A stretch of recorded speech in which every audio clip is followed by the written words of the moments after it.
خورشتنی لوی هرمی جبو هلبجاترین ترکیه پارتین سیاسین کردان دکوین ناف چندین اتفاق جدا جدا دا و مزگفتک لباجار سلیمانی روزانه افطاری جبو صدان کسان آماده دکا.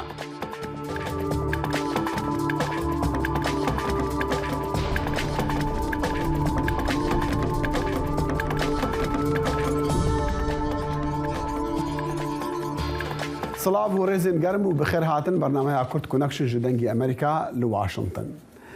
ایواریا دوستی شمی سرک جو بایدن گشتا ایرلند دست پیکا سردانکا چار روژیا دیپلماسی و جبو بجداری ده آهنگکا مالباتی دا. دوی سردانی دا بایدن ده رول امریکا ده داوی اینانا خوین رشتینین بری 25 سالان لایرلند باکور برچاو بکا لدمیکو او ده سردانا کسوکارین خواه لکمارا ایرلند بکا. اوه یکم سردانویه وکا سروک امریکا. روژا دوشنبه بیروریا 25 سال وگرا رکتنا بناوی گود فرایده کل سال 1988 هات مرکرین و ریکفتنی داوی به دهان سال تندو تیجیان لایرلندا باکور اینا کوته دا 3600 کس هاتن کشتن. ایرلندا باکور کو بشک بریتانیا سال وگراوی بیروریا گرنگ دکا با آمادبونا لایانین سرکین پروسی آشتیه هفدمه سردانا سروکی امریکا جو بایدن جبوی وی ولاتی.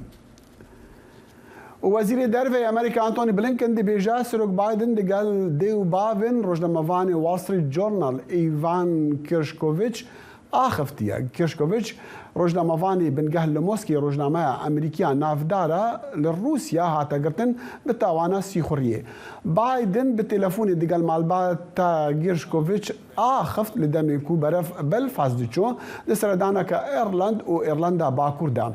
اف پیوندیا تلفونی روژا که بو پشتی کو ریوبریا بایدن بفرمی راگا هاندیکو او روزنامه‌وان به آوائه که نروا هاتیه گرتن.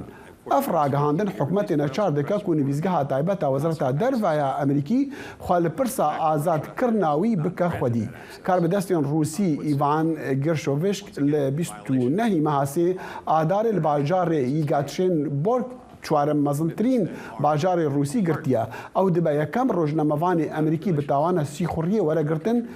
ج سردمی شر سارورا. و هفته که پیش دی سروک بری امریکا دونالد ترامپ لپیش دادگاه نیویورک آماده بوی جبو کو راستی 34 دوزان ببه آلوین براگ دادوری وی دادگاه پشتوانه که ترامپ تاوانبار دکه به دستوردانی در لیکولین دادگاه دا. دوزاکا دادگاه لیدیجی اندامی کنگرس جم جوردن دبیجا کو کنگرس دا صلات لسر دادگاه تاوانا نینا و نکاره چافدیریا وان رنگا دادگاه کرنان بکه. با آلیو خفا او اندامی کماری جواتا نونران دبیجا اوه گالتا جاریه یان تنازع پیکرنا ولاد وی تیدگاه و هر جبر وی چندی جی ام دخوازن زانیاریان جدادور دادگاه من هاتن ورگرن لی دادور الون براک دبیجا حولا جوردن تولستان دنکا سیاسیه. و دزگهین آسایش اجتماعی امریکا وزارت دادی امریکا لیکولینا دکن لسر اشکره کرنا دهان بلگنامه نهینی وکا مزنترین و خرابترین دزپی کرنا نهینین حکمت امریکا ده چند سالین بوریده.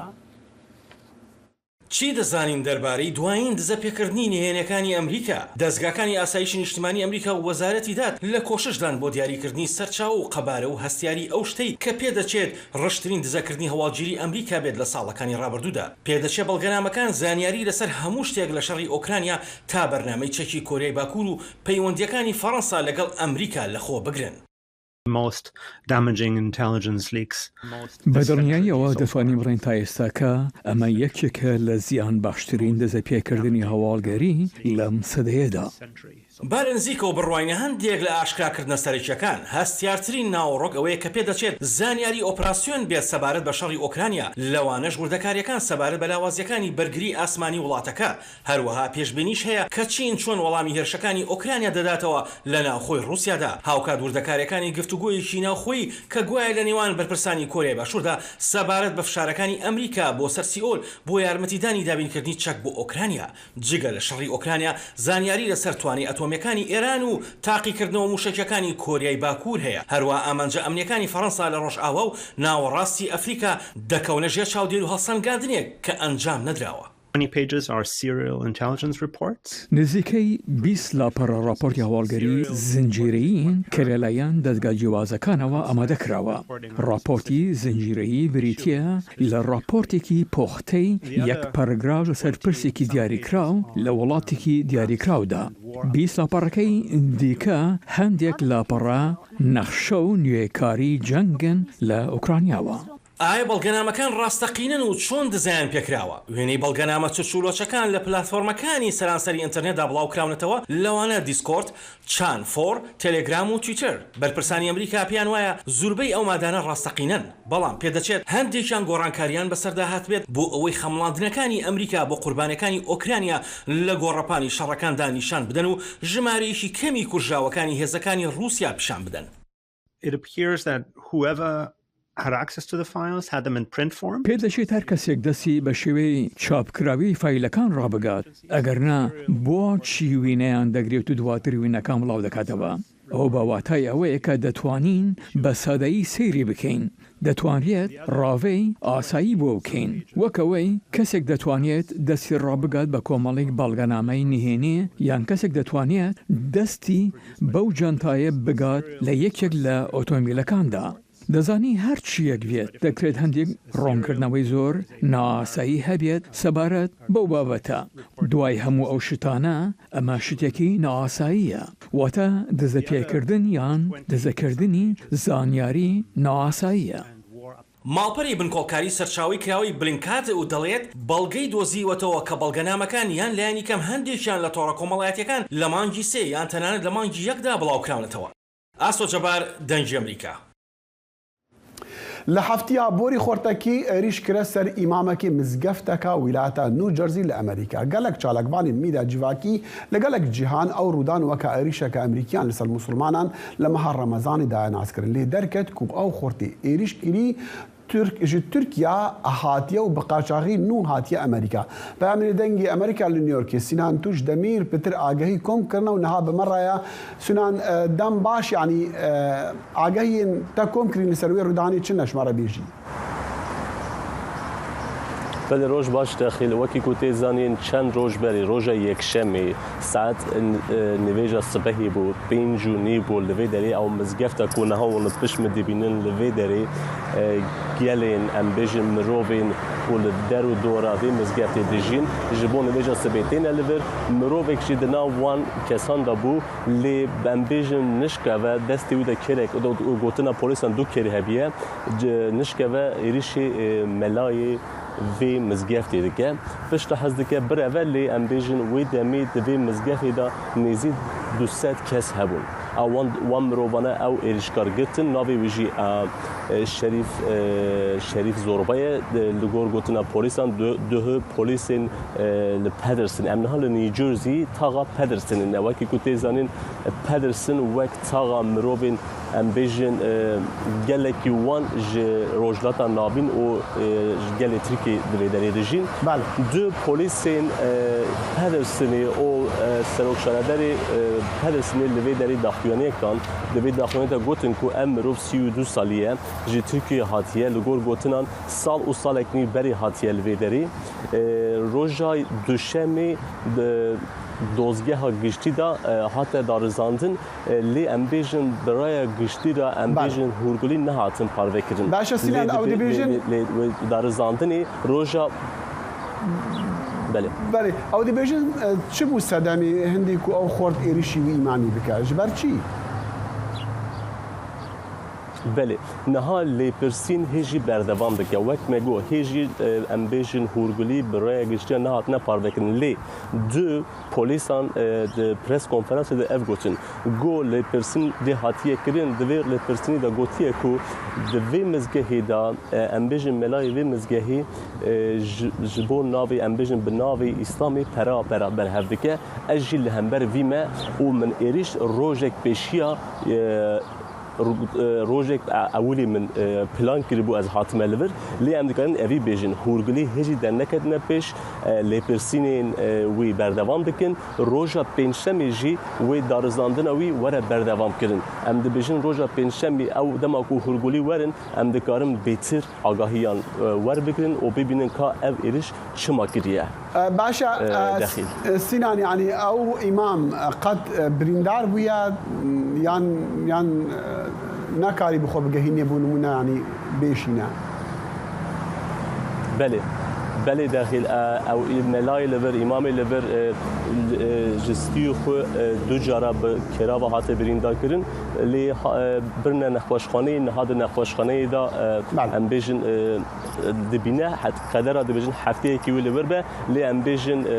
مترسیه کویا جیانا خوش دستاینی ویگاوی لگور گوتنا دکتور نوی دری تونه بله سینان توش دمیر پیامنی دنگی امریکا لنیویورک نه لنیوجرسی بولی پیشوی مزگفتا کو خورته کی ایریشی امام یعنی ملای مزگفتی کری آگهین بتردان مگر کی سپاس سینان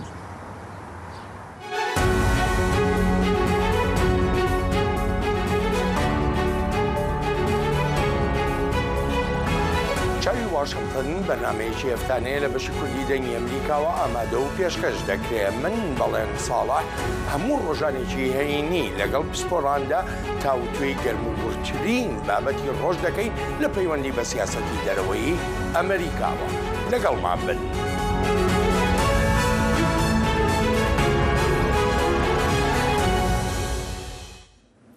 محاكي بري هالبجاترين سروكاتي وين برلماني لتركيا هفركين سركين يعني هفركي سركي سروك رجب طيب أردوغان كمال كلش دار أغلو لبيش جوينا كمازن يا دهان هزار بشتواني نخوال باجاري چانكالي باكوري روش آواي تركيا آخفت رابرسين نو خويادكن كو اف دور ركابرين سركين سروكاتي جناف چار نامزدان قالكين نيزيكي هفن لهنك راورگرتن خويادكن كو نامزد وان شش بارتين ركابريه كمال كلش دار اوغلو دي دقرا دوم اهل بجاتنا دا سركفتني بدست بيخا هرچا و همو لاین سیاسی و اتفاقین پارتین جدا جدا چالاکین خواه گرم دکن هر یک با آوای خواه تایبت لی بیک مبستی او جی بدست خستنا پشتوانیا دنگ درانا ایوب دمیر پیامنی دنگ امریکا لانکری وینه چالاکین نو ین هل بجاتنا نشامده ده ایوب فرمو دخیل دو جخوه نامزدین HDP یه پارلمنتوی یکی کاتن داناساندن پشتویجی او بلاوی همو ترکیه بون ایروجی هوداپار کو دناو اتفاقا کوماری دا بشتاری هلبجارتنه دبه هوداپار جی استراتژی خویا ویزیون یا هلبجارتنه دیار کر دوی دری دا راگهاندن کو آرمان جوان اوه کو سر کومار رجب طایب اردوغان پشتگیریه بدن و دالیه دن دا جی هودا پاره تخننا پارلمنتوی جخواه چار پارلمنترین هودا پاره هیه دناف اتفاقا کوماری دا بله ايوم ام دزانن بارتين سياسيين كرداجي لسرچن اتفاقا هاتنا دابش كرن و جروبين جدا جدانا ما تخواست تشمر بيجي او چنه و چوايا دخل راستی پارتیین کردان دناو اتفاقی که دا تواهی جی ناگرن جخوه پریوان ام گاوه تماشه دکن دناو جدا جدا اتفاق دا نه مثلا هودا پار اتفاق کوماری دایه دیسا ام بیجن ده هدف ببره و دری دا ام دیسا تماشه دکن گلک پارتیین دن جدا اتفاق دا جی دکرن لید راستی وی آلی دا me rapor آماده کر ام اوی تماشه دکن که دو دری دا چه دیار به پارتیو اتفاقن کو بیشتری هلبجارتنه دبن لیستین خو دان لجنه هلبجارتنه یا بلند یسکای اف لیسته انا حتی 18 نیسان دی ببن لیستین وبر دوی هلبجارتنه دا 36 پارتی و 4 اتفاقا کوماری، اتفاقا نتوی، اتفاقا کدو آزادی و اتفاقا آتا بیشتری هلبجارتنه دبن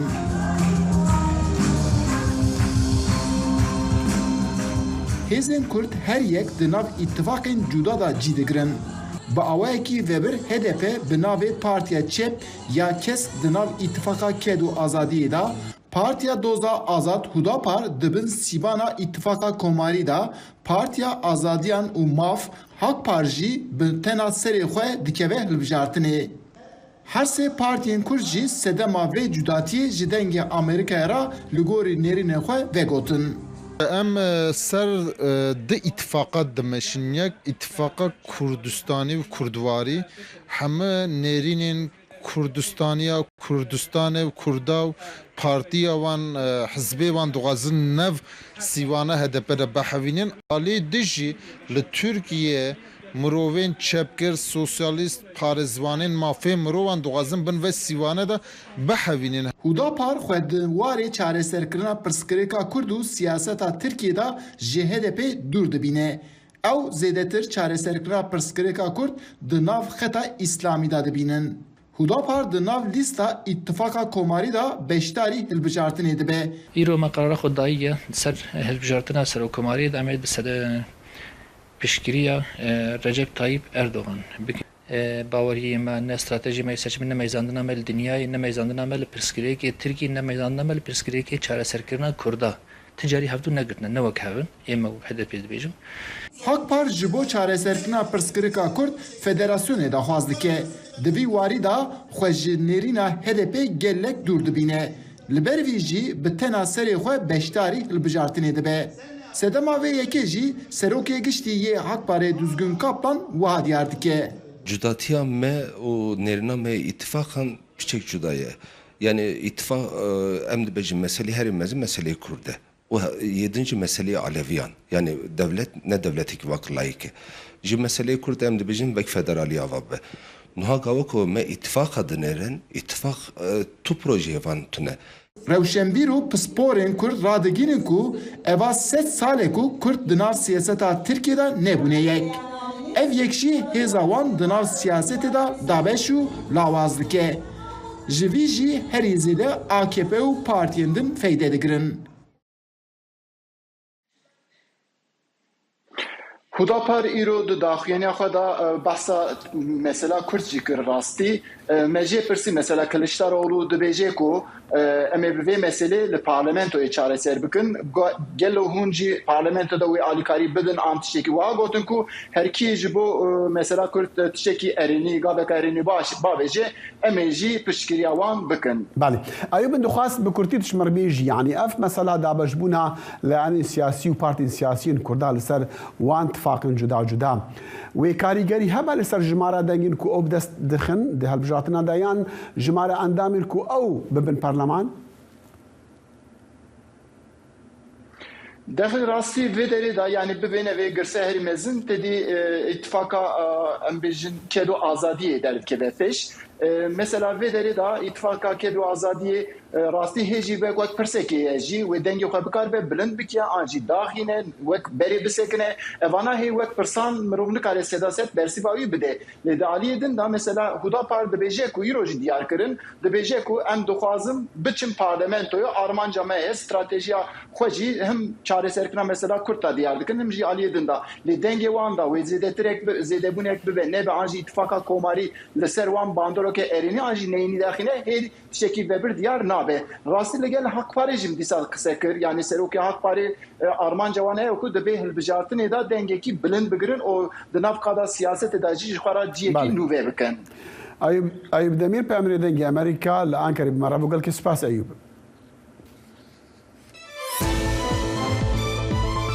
برنامه هفترنگ برنامه کنری یا بشی کردی لدنگی امریکایی از لقمان احمد هر دو هفتی جارکی و دبیم گرکی ناو اختی چاندو نرارنگی بمرانه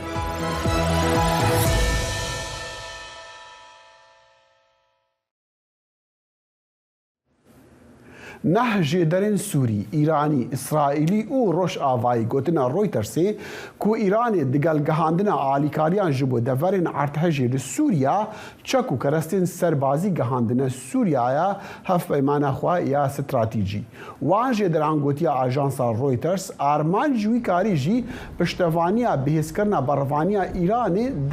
دجی اسرائیلی بو د عردی سوریا دا و بحث کرنا رژیم بشار الاسد جی وانجی دران گوتیا کو پشتی ارتهجا باکوری سوریا و ترکیا رودای صدان کشتن فروکان جی ایرانی بر فروخانین حلب شام و لازقیه دست بیکر جبو گهاندنا آلیکاریان بو دمی هفته دگلوان آلیکاریان کرستی پیشکتی ین پیوندیان و پاترین رادار و پارچین یدک بو نوکرنا و پلانا داراشتنا سیستم بروانیا اسمانیا سوریا کجالی ایرانی و هاتیا دابین کرن دشر نافخویی ولاتی دا لا هەوڵێکی دیکەدا بۆ کۆنتڕۆلکردنی زیادبوونی ژمارەی ئەو ژنانەی سەرپێچی یاسای جلوبەرگی زۆرەملێ لە ئێران دەکەن دەسەڵاتداران کامیرا لە شوێنە گشتیەکان و ڕێگاوبانەکاندا دادەنێن بۆ ناسینەوە و سزادانی ئەو خانمانە زانیاری زیاتر لەم راپۆرتەی دەنگی ئەمریکادا دەبینین. کاربەدەستانی پۆلیس لە ئێران دەڵێن بە مەبەستی ناسینەوە و سزادانی ئەو ژنانی سەرپۆش لەسەر ناکەن بۆ ئەو مەبەستە کامێرا لە شوێنە گشتەکاندا دادەنرێن. شایانی گوتنە ئەم هەنگاوە هەوڵێکی زیاتری کاربەدەستانی ئێرانیە بۆ جڵەوکردنی ژمارەی هەتا دێت ڕوو لە زیادبووی ئەو خانمانەی کە بەرهەڵستی ڕێساکانی پۆشینی زۆرم لێ دەکەن. لە ڕاگەاندراوێکدا پۆلیسی ئێرانی گوتی سەرپێچیکاران پەیامێکی ئاگادارکردنەوەیان سەبارەت بە ئاکامەکانی نەپۆشینی سەرپۆش بۆ دەنێردرێت. هاوکات ڕاگەیاندراوەکە دەشلێت ئەم هەنگاوە بە مەبەستی ڕێگریکردنە لە دژایەتیکردنی یاسای حیجاب جێی ئاماژەیە ئەم هەواڵە لە شەقامەکانی تاران بە ساردیەوە پێشوازی لێکرا. خب ما برای اینکه حقیقتا این بەڵێ ڕاستە کە پێویستە تو پابندی یاساکانی حیجاب ببیت بەڵام شتێک بە زۆرم لێ بسەپێنرێت هەرگیز خۆش نییە. بە دڵنیاییەوە پرسەکانی دیکە زۆر گرنگترن وەک بابەتەکانی ئابووری و هەروەها بارودۆخی هاووڵاتیان. بە گوێرەی یاسای شەریعەی ئیسلامی ئێران دەبێت ژنان قژیان داپۆشن و جلوبەرگی سەر تاپا و دەڵب بپۆشن. بەڵام لەو کاتەوەی ژینە ئەمینی تەمەن 22 ساڵان لە نێو گرتوخانەی پۆلیسی ئاکار لە تاران گیانی لەدەستدا لەو دەمەوە ژمارەیەکی هەتا دێت ڕوو لە زیاد بوو لە خانمان سەرپۆش ناپۆشن. لە ئاکامی مردنی مەحسا ئەمینی هێزەکانی ئاسایش لە ئێران بە توندی سەرکوتی ناڕزایەکانیان کردووە هەرچەندە مەترسی ئەوە هەیە کە ژنان دەستگیر بکرێن بەڵام هێشتا بە زۆری ژنان بە بێ پۆشینی سەرپۆش لە فرۆشگاکان و ڕێستورانت و هەروەها مۆڵەکاندا دەبینرێن. سمکۆ عەزیز دەنگی ئەمریکا.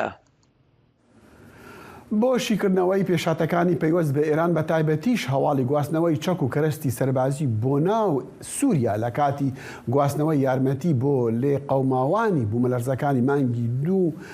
لە سووریا میوانداری بەرێز ئارێز ئەنداریاری ڕۆژنەمەنووس لە سوید دەکەین. ئەم کاتت باش کاکە ئارێز یعنی حەزم دەکرد بەو پەیامەی ئەوڕۆ کە دەرچووە کە سووریا ئێران چەک و تەقەمەنی و ئیتر دەستگاکانی سەربازی گواستوتەوە بۆ ناو سووریا یعنی بۆ چۆنی تۆ لەمەر ئەو هەواڵە چییە؟ بڵێ پێشەکی سڵاو دیارە پەیوەندی ئێران و پەیوەندی سووریا پەیوەندیکی زۆر استراتیژیکە دەگەڕێتەوە تەنانەت بۆ پێش بەهاری عەرەبیش و لە ڕووی ئیدۆلۆژی تەشەیوعەوە کۆمەڵێک مەرقەد و تێمپڵی کەسایەتی شیعە لەویایە کە ئێرانیەکان هەردەم هەوڵیان داوە بە شێوازێک پیرۆز گرنگ پەیوەندیەکان زەسەد و دواتریش لەگەڵ بەشارە باسێکی بەرفراوانەوە بەڵام دوا بە دوای شۆڕشی بەهاری عەرەبی شۆڕشی کە لە سووریا دەسی لە 2011 بەرەوەم لا ئێران سیاسەتێکی کەی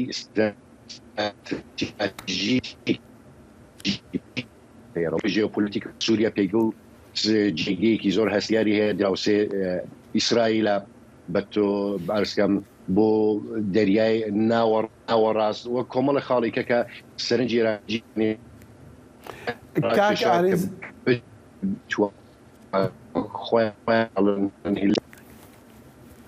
کاکارز بەداوای بردنەوە دەنگەکەت دەبڕێ نازانم لای من دەنگەکەت ساف نییە بەڵام حەزەکەم زیاتر کات بدەم بەس لەسەر ئەم بابەتە قسە بکەیت. بەڵێ بەڵام دوێنێش هەواڵێکی تر هەبوو کە رووسیا دەستی کردووە بە بازرگانی نەوت و ئەوە لە نێوان ئێران و رووسیادا یعنی مەبەست لەم هەنگاوێکی بەم شێوەیە چۆن دەبینی یانی شیکردنەوەی جەنابەت خوندنەوەی جەنابەت بۆ ئەم هەواڵانەی کە بە پەیوەست بە ئێران یعنی دیسانەوە لە لای رووسیاوە کە هەردوو وڵات هەم رووسیا هەمیش ئێران وەکو دەڵێ ئەمبارگۆی جیهان لەسەریانە. بڵێ ئەگەر دیارە من ئەم جارە دەنگی بەڕێسم لانەما من مایکەکەم ئەوەم لابرد ئێستا دەنگت زۆر باشە کە پەیوەندیەکانی سووریا و ئێران پەیوەندێکی استراتیژیکە ئێران بە ئەگەر دەنگەکەم پشرا زۆر بە کورتی لەوە یەک دقیقە ئارزکەم لە ماودە 2011 بەرەوەم لە بەردەوام هەوڵی پێداوە کە ئەو سپای کە دروستی کردووە لەوێت بەناو سپای فاتیمیم کە پێکاتوە لە سەربازانی ئەفغانیا و ئەفغانیانەی کە لە ئێراندا دەژین پرچەک بکات و مستەشاران و ڕاوێژکارانی سپای پاسداران و فەیلەقی قودس لە سووریەدا بوونیانە بۆ بەردەوام چەک و کەرەستەی سەربازی ڕاگوێزی سووریە کراوە چە لە ڕێ ئاسمانیەوە بێت چە لە ڕێ عێراقەوە بێت لە ڕێ حەشتی شابی و لە ڕێ سنووری کوشکانیەوە بەڵام سەبارەت بە پەیوەندیەکانی نێوان سووریا و رووسیا و ئێران بەڕاستی لە پرسیارەکەت باس چێ نەگەشتن کاکتەلین ئەگەر ببوورە دوێنێ هەواڵێکمان هەبوو باس ئەوە دەکاتن کە رووسیا دەستی پێ کردووە بە بازرگانیان فرۆشتنیان ناردەی نەوت بۆ لەگەڵ ئێرانە مەبەست ئەوەیە ینی خوندنەوەی جەنابەت بوو ئەوەی کە ئەم دوو وڵاتە ئەم هەوڵە بازرگانیان هەبێ لە کاتێکدا هەردوو وڵات لەژێر ئابلوقەی جیهاندادن. بەڵێ وە لە ڕاستیدا ئەمبارگۆکانی سەر رووسیا تازەیە دیارە پێشتریش هەبووە بەڵام نەبوو ئاسە بەرفراوانە لە دوای شەڕی ئوکراینیا ڕێژێکی زۆرتر ئەمبارگۆی ئابووری تیجاری خراوەتە سەر رووسیا لە لایەنێکی ئەوروپا و لەلایەن ئامریکاوە ئێران کە پێشتریش هەبووە بەڕێزیشتان لە بەرنامەکاندانا بەدەیان جارەماژەتان پێداوە کە مەسا ئەمبارگۆکانی سەر ئێران لەوەتی هاتنی شۆڕشی گەلان یا هاتنی سیستمی کۆماری ئیسلامی ئێران تاکو ئێستا بەردەوام بووە جارنا کەم جارنا زێدە بەڵام ئەو پەیوەندیە لێرەدا گرنگیکی زۆر زۆریەیە مەسەن هەندێک لە خەبەر هەواڵێنی ناوخۆیەکان ئێران تەنان باس لەوە دەکەن لە ماوەی هەفتەکانی ڕابردوودا کە کۆمەڵێک لە شتە لاکچریەکان لە ڕێگەی ئێرانەوە دەگوازرێتەوە بۆ رووسیا مەسەن لە ڕێگەی وڵاتانی کەنداوە لە وڵاتی باران وڵاتە دەربازی ئێران دەبێت دەربازیەوە دەبێت دەربازی رووسیا دەبێت وە بێگومان بەڵکو لەبەرەوەی کە ئێران دەستڕەسی هەیە بڵین بە ئاوا ئازادەکان بە ئاوەکان زۆر بە سانایی دەکرێت کە رووسیا هۆڵ بدات بەشێک لە نەوتەکانی مەسەلەن بە مەوادی پەترۆشیمی و نەوتی لە ڕێگەی ئێرانەوە هەناردەی بازارەکانی ئاسیا بێت لەبەرەوەی کە بازارەکانی ئەوروپا بە تەواوەتی ئەمبارگۆی خستووەتە سەری ئەمریکاش کە بلۆکراوە و پەیوەندیانە نییە یان نەگەریشە بێت زۆر کەمە بەڵام ئێران وەکو دەواازەیە بۆ گواستنەوەی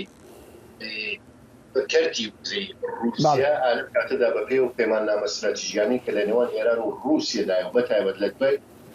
دۆسیەی ناوەکی و زێدەتر لە کاتی شەڕی ئۆکراینیا بەرفراوانتر بووەتەوە داهاستێک کە مەسەن ئێران چەک هەناردی رووسیا دەکات ئەمبارگۆکانی سەر رووسیا دەبێتە هۆکار بۆی کە هەردوو لا بتوان لە ڕێ ئەو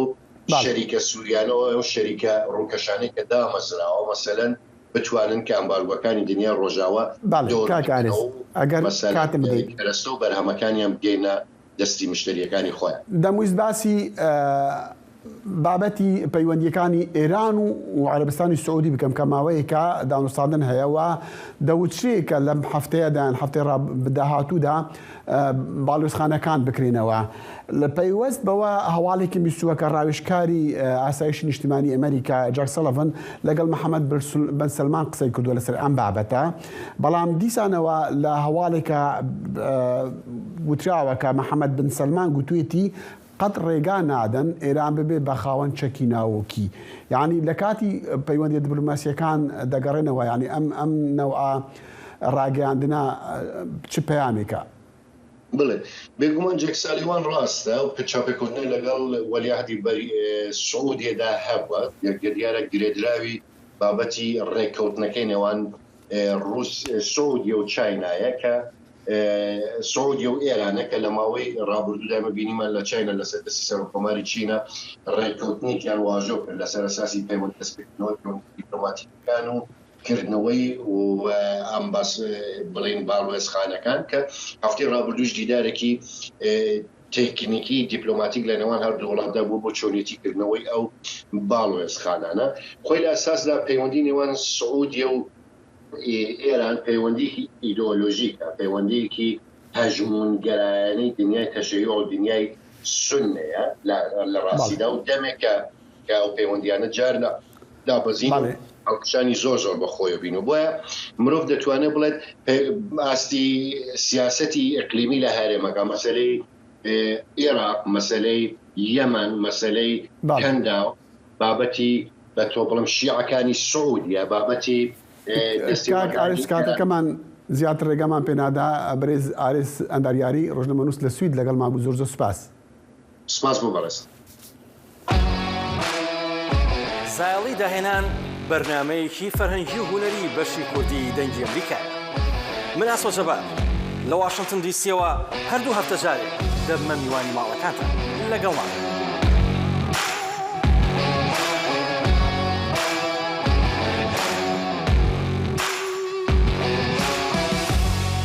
لگورا هنگ بلگنامین لدادگاه که تمار کری عراق داخواز دادگاه کا فدرالیه امریکا کریا بریاره کا نافبری عن نافبری کرنی جیب کا کولی دیجی ترکیه بو پیوندی بهنارتنا فروتنا نفط هریما کردستان عراقی ابو بریکا بورین بندرکی ترکیه لگورا بریاره دادگاه نافبریا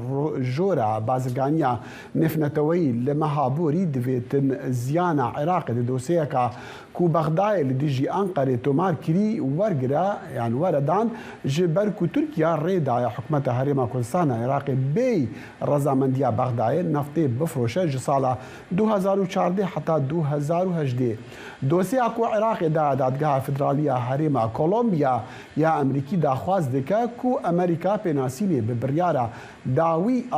جورا بازرگانية فرنسا بكا وبندن برياري جي بكا أري أف دوسيا نفطي وريكاتين الحكومة العراقي دقال تركيا جبو سرجنو دس بيكرنا فروتنا نفط عراقي دي ببن صدم كو عراق دفج هالوستي خوي تند لهمبر كارين شكدارين تركيا دهري مع كردستان عراقي دا وبالتعيبتي جي إريشا حفتيابوري لسر فروخانة سليمانية بردا دفع العراق تشبك حتى تركيا اوبراسيونين خاد هريمه دا راوسينه دكتور كاميران برواري مع مستر الزامكويا دهوكي نهار راسوخا جدهوكي بمره يا دكتور كاميران قالك سباس جبو دميوا تبيجي اف مساله فروخانه سليماني بونمونه ببا قربانيه ركاتين بازرگاني مثلا نفتدني بر العراق وتركيا دا بله از باورم همی روشکا حسادا بزافته تکرنه که دما کارکی تیروریستی مازن سر استکی بلند ده تکرنه لهم برویجی دیپلماسیت کا نرم تیت پیراو کرن و پشرا هندک اتفاقیات نکرنه و بگمان جی اوا مدین توی قناعته کو او کار تیروریستی جی ده همان دمدا به هفکاریا چند لایکان تنکرنه اگر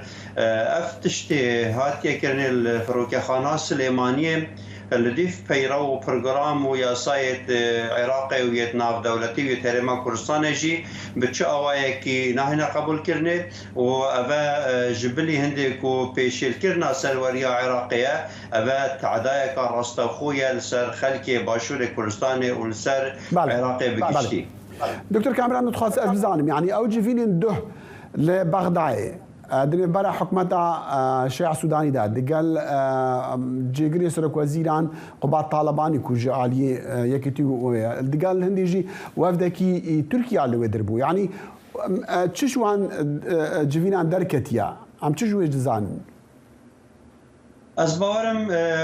لسر دوزا کردی پلانگیریت مازن هنه و هزولانت کردستانی جی هندک توان پلانگیریا دا بجدارن بداخوان حکومت سودانی جی دبیتن خواهی هدی وکی کاظمی خوانزی کی ترکیه بکرد و اگر و بکرد راستی دبیتا و پهنگا و کم بوشکستنا حکومت کاظمی همش دزدانا و سروری مای به تایبتی اگر بازرگانی گل ترکیه زیادتر لبهتن و افروش دی آلوستر لیج برکو اگر حوال بدن ابی توانه بشیرن هرچی لایکی بیتن بگمان دی بومدیات بیتن که اولایت حوال دادن به توانه بشیرن و پیوندیات گل ترکیه آسایی کن که ابخال دست پیکیجی بجدارن گل به توانه جبر بچنده دبیتن اف توانه نهیت بشارتنه و بیت مزن کرنه پرلمان عراقی دا و دادگاه عراقی دا و دادگاه لحای نتوی دا لپرسینش ترکیه بیت کرنه نل سر و توانه بتنه بلکل سر توانه دیجی یه هفشوه دوی اول کردستان و اوروپا و روشلات ناوین دهین کرن. بله دکتر کامران ما دید که امریکا و پنتاگون جی به اشکالی دی بیجا کو سه کار به دست وانیان سه امریکی لسلیمانی بون لفروخانی بون لدمی کو او ایریشاتیه کرن چش امریکیان تی خواستن بو وان مثلا بتایبتی جی کو او هیز لور بون جبو مثلا شر داعش و تیروری هلبت تشتش امریکا تیتا خواستن زورش برکو افروکه امریکا سرکشیا هف پیمانیا ناب دولتی دیکت فترش 67 دولتا تیدا اندامن دیسانجی آسمان کردستان و عراق بندست امریکا و امریکا افریقا ناتو کاریگری خال سر ترکیه جهه بس ام دبینین ترکیه آوایی که سیستماتیک دجایتی امریکا دیکت و سرکی ترکیه دبیجیدن امیدوان هل بجارتنا دا درسه که بدین امریکا کو چجاراش بیر نکد یا سر امریکا او تروریستا گل اشتخاصا جیک جدا بکرد اول روشلات ناویم راستی 2 سنت هنم سنت آشتی آزادی دموکرات خاص کو کرد نینریاوی دیکن به تایبتی بزاوا رزگاری خاصا کردستان آمازون و سیستم سیاسی هرچا پارچه کردستان و سانتا یا داگیر کرنه یا کشتنه یا تهدان آرامیا روشلات ناوینه نبتنه روشلات ناوین بلکل باکور افریقیا و دولت بلقان جی که ترکیه حکمت ترکیه یا وگاف که نینری و سرکش شاوه دیگه بر بچنده سر امریکا پیدویه پهنگا که پاویجتن پهنگاوا ایکی او کردا بگشتی و تایبتی پکه که شلیستا تروری در بخیتن حتی بشید پهنگاوا دیجی پاویش دکتر کامران يعني مثلا تروری در اگر ام وی راستی دین برچاوانکو کرد يعني ياباجي روش شو بيجن روش حالات روش عفا ببورا هفكار مثلا شر تيروري دا ورولة كي قال كي ما ظن هابو يا ونهاجي بشكل جو شر تيروري اگر اموي بدنا لايكي شما رواية نادي تركيا كو بون مناشر باكيكي ورانجا شالاكين باكيكي دي وان هاري معابن دي كورسان عراقي دا زانی ترکیه براستیجی به عقلیتی تشتکی زور سید کرد پیشوانه همو یاسای ناف دولتیه ام دبینین به ناو تروری ترکیه مافید دتخوا نبیسکار و روشنبیر و سیاستمدار و کسایتی کرد اوروپا و کردستان هر جهه کی بکجید و ام دبینین تو واقع دا وصانین اجبرکو شیء بجمتا یک انسان کرد حتی انو که وکو تروریست کاری که تروری نکریه بونمونه مل گریلا مل امریکا و حکمت باشور کردستان و عراق ببو لکرکوک و لمیسله و لشنگاری و هجر روش آبای کردستانی بلا ام بیجین بلا ترکیه بید بلگه که بیدی سر هنده که مظلوم عبدی تروریست حتی که حق هنده بدتا خواه بچید ترور بکرد ترکیه دكتور كامران دام هند ريد ما قال لك سباس دكتور كامران برواري ما مسا لزانكويا دوك قال ما بقول لك سباس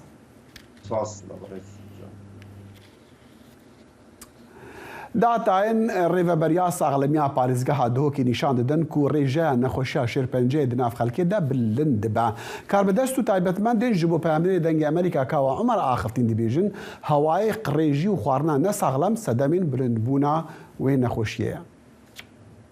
نەخۆشیە پەنجەشێرێ لە سنوورێ پارێزگەها دهۆکێ ساڵ بۆ ساڵێ زێدەتر دەبە. گۆڕەی سەنتەرێ تایبەتمەند بە vê nexweşiyê ve ku di sala 2021 da û حیا داویە ساڵا 2022 دا ڕێژە تۆژبۆیان زێدەتر بووە.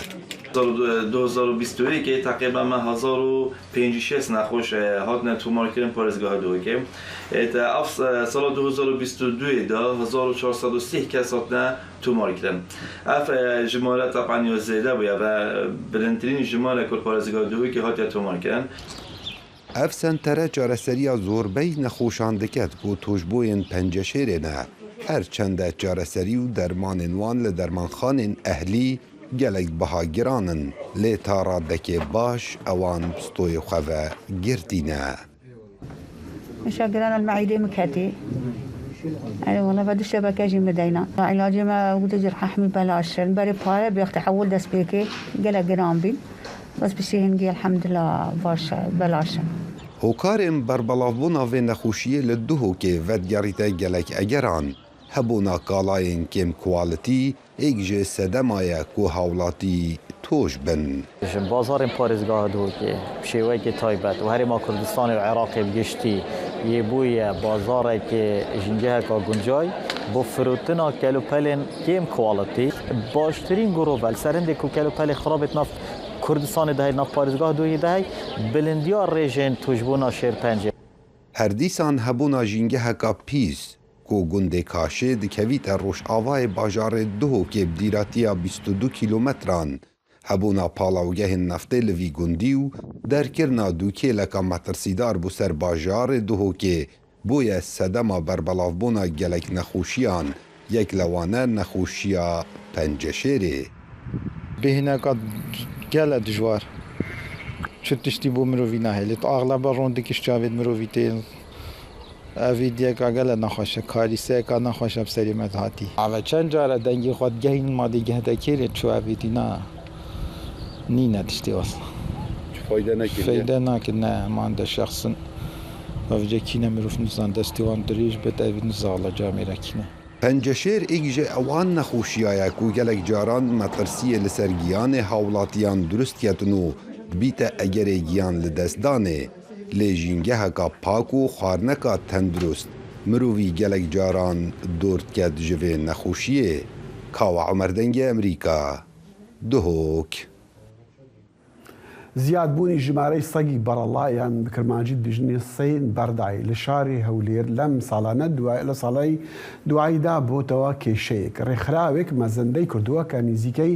300,000 سەگی بەرەڵا لە سەرەسەری هەرێمی کوردستان هەن. بەشێک لە نوێشکەرانی هەولێر دەڵێن کاتێ دەشنە مزگەوتەکان بەیانی زوو بەرەو ڕووی هێرشی سەگ دەبن. پامری دەنگی ئەمریکا لە هەولێر ئەحمەد زێباری ئەم ڕاپۆرتەی نردووە.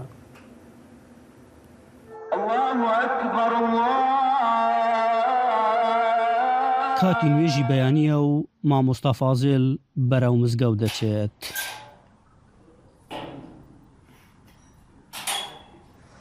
بەڵام هەموو جارێک پێویستە دارێک لەگەڵ خۆیدا ببات تا بەرگری لە خۆی بکات و نەهێڵێت سەگی بەرەڵا پەلاماری بدەن. سبەینان کە دەچینە نوێژی بەیانی بەڕاستی دەبی ئەمە بەستعدادی خۆمان دەبی دارێک هەگرین بۆی کە دیفاع پێ لە خۆمان بکەین چونکە زۆر جار لە بۆمان هاتینە چەند کەس لەو گەڕەکەیمە سەگ لە بۆی هاتیە و پەلاماری داوە. زۆرن ئەو کەسانەی کاتێک دەچنە مزگەوت داریان پێیە چونکە چەندین جار سەگ پەلاماری داون. ئەم پیاوە یەکێکە لەو کەسانەی کە سەگی بەرەڵا هێرشی بۆ هێناوە و پەلاماری داوە. من بخۆم شخصی خۆمەخوای ئەو گۆپارە ئەوم پێەیە سبەینا کە دێم لەو زەماعەتێ یعنی بەڕاستی زۆر لە خۆ بەترسم هەتا لێرانەش ئەلێرە هاتم لەزار چی مزگەفتەی بوومە لێرانە وشی هاتمەوێنەر بەخۆ سەی زۆر لێبوون ئێرانە وەڵامیش پشتم کردەوە لێ وەڵا هەر ئەوەن دەمزانی یەک هات ئێرە گرتم وەڵا کە گرتمی بریداری نەکردم ئەلحەقا بەس بەڕاستی یعنی وەشی برەی تاسام چکە لە هیکرا بوو کە گرتمی بەڕاستی ئەمە بێزار کردین. سەگی بەرەڵا بەڕێژەیەکی بەرچاو لە نێو کۆڵان و پێش دەرگای ماڵانی چەندین گەڕێکی شاری هەولێردا بڵاو بوونەتەوە. دەتوانین دیفاعی خۆمان تا عەدەشی پێ بکەین چی بکەین دی ناساد بێ نوێژەی خۆ نوێژەکەمان ناچوێنین. بەپێی ئاماری نەخۆشخانەی فریاکەوتنی ڕۆژئاوای هەولێر تەنها لە مانگی سێ ئەم ساڵدا 78 حاڵەتی پەلاماردان و گەستنی سەگ تۆمارکراون. یەکیشیان لە قوشتەپەیە، ئەنی هەریەک لەوانە بەلایەنەکەمەوە کاربەدەستانی هەرێمی کوردستان و ڕێکخراوەکانی بواری ژینگەی دەڵێن 22 زەوی بۆ کۆکردنەوەی سەگی بەرەڵا تەرخان کراوە و کارەکانی دروستکردنی شێڵتەر و شوێنی مانەوەی سەگی بەرەڵا لە قۆناغی کۆتاییدایە. بۆ نەگەر گرفتێک بۆ منە پێویستمان بە ڤێتەرنەرەکە سەگێکی بریندار بوونەوەکانمان بەردەوامە بۆ ئەوەی ڕێگە چارەسەرێکی گونجاوتر بدۆزینەوە کە تا ئێستا ئەو ڕێگە چارانێک کە دیاریکراون لەلایەن پارێزگار و تیمەکانەوە دروستکردنی شەڵتەرێکە تەلبەندکردنیانە بۆ ئەوەی ڤێتەرنەر دابین ئامادە بێتن لەوێندەر. مامۆستا فازڵ پێی وایە بۆ چارەسەرکردنی کێشەی سەگی بەرەڵا تەنها یەک کۆبوونەوەی ئەنجومەنی وەزیرانی پێویستە. بڕیاری نهایی لای ئەنجومەنی وەزیرانە. ئەنجومەنی وەزیران بێ کۆبوونەوە بڕیار بدە برێکاکە ئەوە پارەم تەرخان کرد هەم لەو بەیتەریە کە دکتۆرەکان ئامادە بن هەم لۆ سیارە دەبی سیارەشی زۆر تەرخان بکەن لەوەی کە سەگەکان کۆ بکەنەوە. بەپێی ئامارێکی پارتی سەوزی کوردستان کە لە بواری ژینگەیدا کار دەکەن ڕای دەگەێنن زیاتر لە 300,000 سەگی بێلانە لە هەرێمی کوردستاندا هەن. ئەحمەد جێباری دەنگی ئەمریکا هەولێر. لا چێشخانەی مزگەوتێکی شاری سلێمانی خواردنێکی زۆر دروست دەکرێ بەشێک بۆ هەژار و ئەو ڕێبوارانەی کە دێنە مزگەوت و نانەخۆن و بەشێکیش بۆ ئەو خێزانە ئامادە دەکرێت کە کەم دەرامەتن. پامەری دەنگی ئەمریکا سنوورکەریم لە شاری سلێمانی چووە وێندرێ و ئەم ڕاپۆرتەی بۆی مەیناردووە. خەریکی ئامادەکارین بۆ خوانی ئێوارە. ئەمە ئامادەکردنی خوانی بەربانگە لە یەکێک لە مزگەوتەکانی سلێمانی بە ناوی مزگەوتی خانەقا. خواردنەکان پێگەشتون و کات نزیک دەبێتەوە لە بەربانگ و دەست دەکەن بە تێکردنی خواردنەکان کە بۆ کەسانی هەژار و کەم دەرامەت ئامادە کراوە. ڕۆژانی ڕەمەزان سەعات 9 هەتا بانگی ئێوارە با بڵین لێرە ئیش ئەەکەین. کاتی خواردن تەوسیعکردنەکەش عادەتەن دوای نوێش ئێمە لێرەوە خواردنەکان تەوزیع ئەەکەین ئەینە دەست خەڵکەکە هەستێکی خۆشمانەیە وچکە ئەمە مادەم شتەکە بۆ ئەڵاژیانە تەعام بەرەکەتی تێکەوێ هەم لە ڕویژدانیش ئێمە مرتاحین ڕۆژانە بەڕاستی. سەرپەرشتیارانی ئەم خواردنگەیە ئاماژە بۆ دەکەن ڕۆژانە خواردنی 500 کەس ئامادە دەکەن کە بەشێکی بۆ میوانانی مزگەوتەکەیە و بەشەکەی تریشیان دەنێردرێتە ماڵی کەسانی هەژار و کەم دەرامەت. لە بیدایەتی ڕەمەزانەوە تاکو تقریبا 20 ڕەمەزان بۆ 500 نەفەر 520 نەفەر 550 نەفەر لە دوای ئەوە ئەڕوات بۆ کۆتایی ڕەمەزان ئەڕاتە 700. ئێمە خواردن لێرە هەژار و نەدار و فەقیر و هەموو ئاینەکان لێرە نانەخۆن یعنی خۆم ئەیان ناسم خەڵکم بینیوە یعنی غیر ئاینی ئیسلام ڕێزیشی لێ گیراوە نانی خواردووە و کۆمەڵێکمان هەیە کە سەفەری ئەین ناین بە هەموو کەسێت چکە ئێمە ئینەکەمان مەحدودە بۆی کۆنتترۆل لەژێ کۆنتترۆل دەرنەچێ خواردنەکەمان. لە دەرەوەی چێشخانەکە میوانانی خواردنگەکە دوای سەرەگرتن یەک دەچنە ژوورەوە و خواردنەکانیان وەردەگرن دواتر لەسەر ئەو مێزانەی بۆیان دابین کراوە دەست دەکەن بە خوانی ئێوارەیان. هیوادار هەموو کەس شاو لە بەکاتوتر دەچێتی مزگەوتێکی ئاوا بڵین مزگەوتی خانەقام زۆر دەنیشاوە هەستم بۆکارە ئەتر ئەیکێکی کەس برسی نابێت هەمی وارێک ژەم بەربانکەنەوانی و ئاوا بۆ شێوازێکی بەڕێپێکی جوانی و خەڵنانی خۆی خات و بەڕێپێکی و ئەتر فەقیریش زۆرە بەڕاستی هەمووی وارێ خەڵک ئاوا هەمووی وارێ ئاوا قەرباڵخە. لەم چێشتخانەیە جیاوازی ئاینی و نەتەوەی و زمانەوانی ڕەچاو ناکرێت و مەسیحی و یەزیدی و باوەڕە جیاوازەکانیش نان دەخۆن. ئەمە بەدەر لەوەی بەشێکی زۆریان ئەو ڕێبوارانن کە لە وڵاتانی ترەوە هاتوونەتە هەرێمی کوردستان و لێرە کار دەکەن. میتونم بگم هر روز میام اینجا و هەموو ڕۆژێک من یێمە ئێرە لێرە نانی ئێوارە ئەخۆم سوپاسی هەموو ئەو کەسانە ئەکەم کە لێرن بە شێوازێکی زۆر باش خواردنی پاک و تازە ئامادە ئەکەن. با گوشت تازه و غیره. ئامادەکردنی خواردن لە مزگەوتی خانەقای مەولانە خالید چەند ساڵێکە بۆتە کەلتور و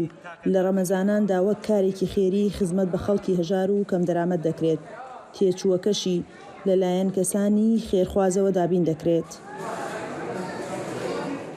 سنوورکەریم، دەنگی ئەمریکا، سلێمانی. البته شتی جوانی و حوالی و و خیره کل و مزگفتی لوی تشخانه سلمانی تکرن اوا کوجی دری پاره کوتی دان جبو کو دمها رمضان دا اف خواردن بدرس کرن نه دیار کرن. البته شتی جوان و پیروزه به ویاده من خوش حتی صبحی ما دیسا جوان دگل برنامه کدیا کرد کونکشن حتی ویدمی هر شاد و بختور بنو خدا حافظ.